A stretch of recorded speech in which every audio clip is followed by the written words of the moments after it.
Have you ever heard an American say, bite the bullet, and had absolutely no idea what they meant? Or someone says break the ice and you're thinking, what ice? We are inside.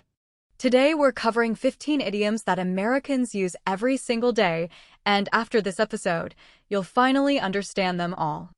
Welcome to Learn English. I'm William. And I'm Sarah.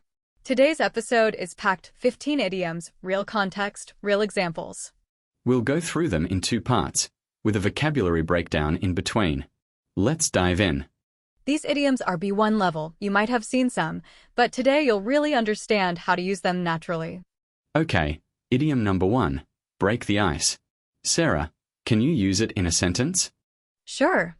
At the networking event, William told a joke to break the ice with the group. Perfect. Number 2, under the weather. If I say I'm feeling under the weather today, what does it mean? It means you're feeling sick or not your best. Sorry I missed the meeting, I was a bit under the weather. Number 3, bite the bullet. This means to force yourself to do something difficult or unpleasant. I had to bite the bullet and tell my boss the project was going to be late. Not fun. Number 4, hit the nail on the head. This means to say or do exactly the right thing. When you explained why the team was struggling, you really hit the nail on the head. Number 5, spill the beans. This means to accidentally or deliberately reveal a secret. I tried to keep it a surprise, but my sister spilled the beans and told everyone. Number 6, a piece of cake. If something is a piece of cake, it's very easy.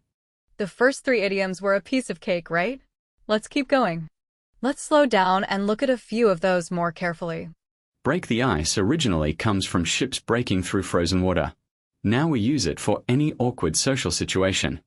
You can use it at parties, meetings, first dates, anywhere the atmosphere feels a little stiff. Under the weather is interesting. It originally came from sailors who felt sick below deck when the sea was rough. Now it just means slightly unwell. Important. It's for mild illness, not serious sickness. You wouldn't say, I'm under the weather if you're in hospital. Ready for part 2. Idiom 7, cost an arm and a leg. This means something is extremely expensive. The repairs on my car cost an arm and a leg. I nearly cried at the mechanic. Number 8, once in a blue moon. This means very rarely. I only clean out my closet once in a blue moon. My sister does it every weekend. Number 9, hit the sack. This simply means to go to bed. After that long flight, all I wanted to do was hit the sack. Number 10, let the cat out of the bag. This means to accidentally reveal a secret, similar to spill the beans. The difference? Spill the beans is more about revealing information. Let the cat out of the bag emphasizes the accident. Let's break down cost an arm and a leg a bit more. It comes from the idea that a limb, an arm or a leg, is the most precious thing you have. So something that costs that much must be incredibly expensive. You can also say, it'll cost you an arm and a leg as a warning to someone who's about to buy something. Once in a blue moon.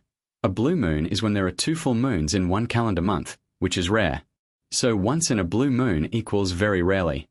Use it with humor. My boss gives compliments once in a blue moon, so when it happens, I celebrate. Now let's practice. I'll say each phrase, then Sarah will say it slowly. Repeat after her. Break the ice. Break the ice. Under the weather. Under the weather. Cost an arm and a leg. Cost an arm and a leg. Once in a blue moon. Once in a blue moon. Let the cat out of the bag. Let the cat out of the bag. Great job. Quiz time. I'll describe a situation. You say which idiom fits best. First one. Your friend accidentally told everyone about your promotion before you could announce it. Which idiom? Let the cat out of the bag, or spill the beans. Both work. Second. You rarely go to the gym. Maybe once every 2 months. How do you describe that? I go to the gym once in a blue moon. Perfect. Last one. Someone perfectly identified the reason your project failed. Which idiom fits?